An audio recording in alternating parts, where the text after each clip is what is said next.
En el bar El Canijo, algunos del pueblo, conocidos solo de vista, se acercaron. «Qué bien vives, tío». «Perdone, ¿cómo dice?», le objetó el enfermo mental. «¿Tú no eres el sevillano jubilado que tiene una buena paga?», le hizo saber uno de ellos. «¿Y usted de qué me conoce?», le preguntó Arturo ante tanta desfachatez de unos a los que había visto alguna vez por allí pero nunca había hablado con ellos. «¿De qué te voy a conocer? Si todo el mundo sabe que llevas viviendo del cuento desde tan joven». Arturo no contestó. Se limitó a acabar su café y se marchó. Intuía que por el pueblo todo el mundo sabía de su situación y que si bien para algunos podía resultar extravagante, otros no lo aprobaban. Volar más de 30 kilómetros despegados de una ladera, con el vuelo en térmica, es una tarea muy dificultosa, pues al no saber dónde se encuentran, el planeo conduce al piloto al suelo. Por el contrario, en el sistema central, con una larguísima cordillera enfrentada con la misma dirección al viento que irrumpe en la ladera, proporciona el sustento necesario para navegar siempre cerca de ella y recogiendo las ascendencias dinámicas. Pero Arturo, al igual que otros muchos pilotos, como Manuel Tamayo, y su hermano Antonio, el Noni, Eduardo, el Chino, Carlos el Zapatero, Antonio 96, Antonio de Ronda, Juan Carlos Calvillo, el Luli, y tantísimos otros, no comprendían las habilidades de pilotos como Harry, que despegaban y podían conseguir vuelos de 200 kilómetros cuando todos los demás caían a pocos kilómetros. Sobre el despegue de la cara de Levante, en algodonales, todos esperando una brisa para despegar, Harry despegó y se dirigió hacia adelante, sin quedarse en la ladera para recoger ese viento, que asciende con una componente vertical, debido al propio relieve de la montaña, como si supiese a dónde dirigirse. Y efectivamente, consiguió llegar a una térmica y poder ascender, con una distancia recorrida que no permitiría nada más que aterrizar si no estuviera esa corriente de aire ascendente. ¿Cómo podía saberlo Harry? Arturo, que si bien había sido alumno suyo, y lo respetaba por ello, no pudo dejar de comentarlo debido a su dilatada experiencia también con casi 20 años de vuelo y observando numerosas pruebas y campeonatos con la misma dinámica. Con pilotos que llegan a un lugar cualquiera de la península ibérica, o en cualquier otro lugar del mundo, y sin haber volado antes, despegan y ya están subiendo en una térmica. ¿Cómo podían saber dónde están las térmicas? El fraude estaba servido. La estadística se imponía. Arturo comentó varias veces a sus más íntimos amigos la extrañeza de ese despegue de Harry, en unas condiciones que hubieran llevado al suelo a todo el que despegara, y que sin dudar, se dirigió hacia el único espacio posible donde ascender. Estadísticamente era imposible. Antonio 96 fue compañero en numerosísimas ocasiones. Yendo juntos al despegue, con María José, su esposa, e incluso con los pequeños Ana y Antoñito. Muchas estancias en la sierra, en una tienda de campaña, alejarían a la sufrida esposa, dejando a su marido con su amigo enfermo mental. Con el tiempo llegaron a separarse. Un matrimonio que engordaba las estadísticas de ruptura como tantísimos que se darían en España y en el resto del catolicismo. En el despegue de El Bosque, estaban Antonio y Arturo solos, únicamente con sus cometas montadas y los arneses preparados, esperando una ráfaga de viento que facilitase el despegue. Antonio se dirigió a la rampa, mientras que Arturo permanecía preparado detrás suyo para despegar a continuación. Ocurrió lo temido.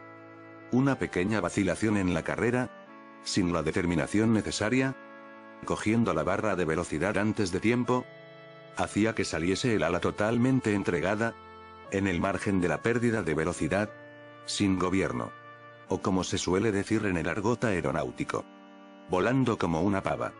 El ala se fue hacia la izquierda, y sin poder corregir el giro, por la escasa velocidad, se puso viento en cola dirigiéndose nuevamente hacia la ladera. Un impacto contra la arboleda le garantizó un colchón vegetal suficiente para salvar la integridad corporal, si bien se fracturó un brazo. Arturo observó toda la maniobra, pues yacía en la rampa preparado para despegar. tuvo que abortar su empeño en volar esa tarde al ver lo ocurrido. Antes del impacto, Antonio requirió ayuda poniéndolo en oídos de quien únicamente podía oírlo y verlo. Ah. Un chillido hacía referencia al ostión. Arturo se quitó el arnés al haber dado media vuelta a su ala y apartarla de la rampa. ¿Cómo es lo reglamentario al estacionarla? Pues un ala encarada al viento vuela sola, y siempre se deben estacionar dando la espalda al viento. Se dirigió hacia su amigo, tras bajar por la pendiente y sortear los matorrales y arbustos. ¿Cómo estás, Antonio?, le preguntó. Creo que me he roto el brazo.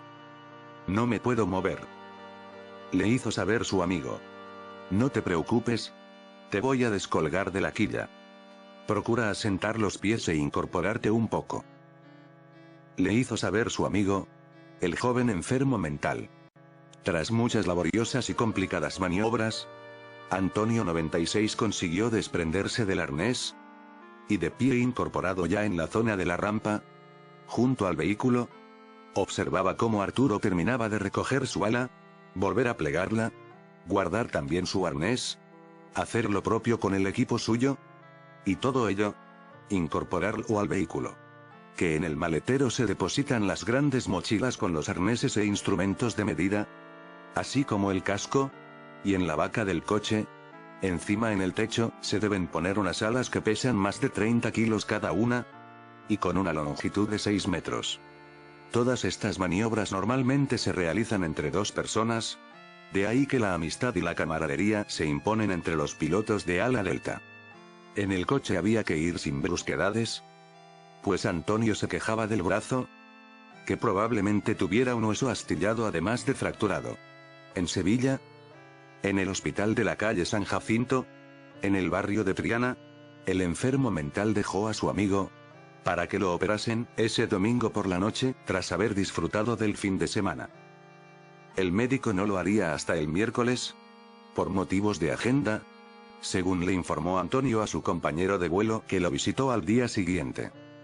Curiosamente este hospital atendía demandas privadas, pues por la Federación Andaluza de Deportes Aéreos, existía un acuerdo con algunos hospitales, que proporcionaban cobertura independientemente de la seguridad social, que era gratuita.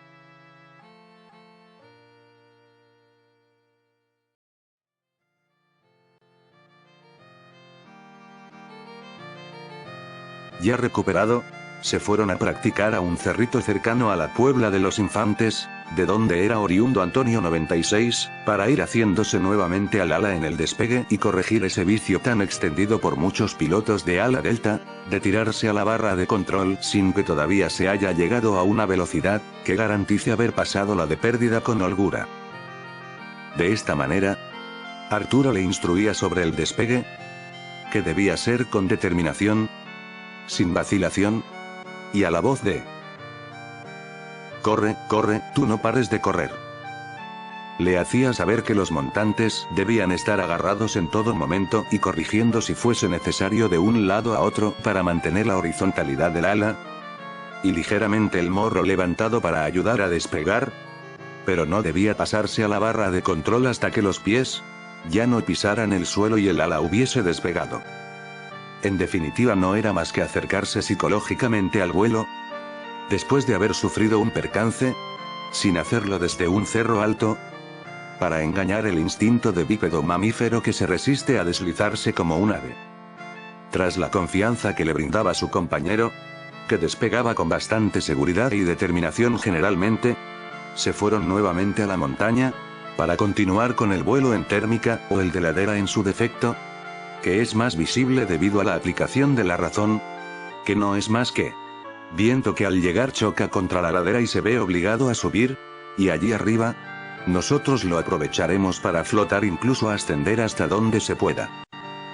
Camino de la sierra, ambos compañeros de tantísimas aventuras iban charlando como siempre, pero Antonio 96 llevaba el micrófono de la emisora en la mano y pulsado. Estaba vendiendo a su amigo. Toda la conversación salía al aire.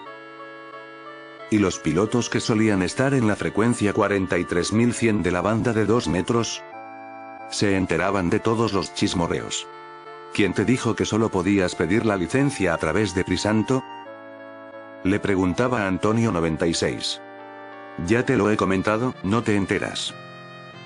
Bacterio, el presidente de la federación, tiene allí a Crisanto, en la oficina, que está en el estadio de la Cartuja, donde ahora están todas las federaciones deportivas andaluzas. ¿No ves que el edificio estaba vacío y tuvieron que darle una utilidad? Después de hacerlo para la exposición del 92.